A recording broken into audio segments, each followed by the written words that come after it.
રાજકોટના આધાર કાર્ડમાં નામ બદલવાના કૌભાંડમાં પોલીસે 6 શખ્સોને દબોચ્યા છે, જેમાં આરોપીઓ નકલી ડોક્યુમેન્ટ્સના આધારે નામ સરનામા બદલતા હતા.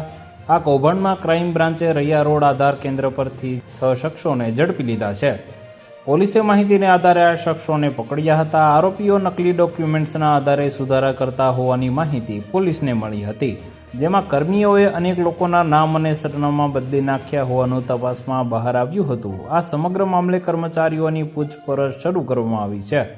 આ કૌભાંડની તપાસ પીઆઈ મેહુલ ગોંડલિયા, પીએસઆઈ શક્તિસિંહ ચુડાસમા વગેરે દ્વારા કરવામાં આવી રહી છે. આધાર કાર્ડ માટે જનસેવા કેન્દ્રમાં કોઈપણ વ્યક્તિના આધાર પુરાવા વગર ફોટોશોપની મદદથી ફેરફાર કરીને તેનું વેરિફિકેશન કરાવી આપતા હતા. અરજદારો પાસેથી નામ, સરનામું, મોબાઈલ નંબર સહિતની બાબતોના સુધારા માટે 500 થી 700 રૂપિયા વસૂલાતા હતા.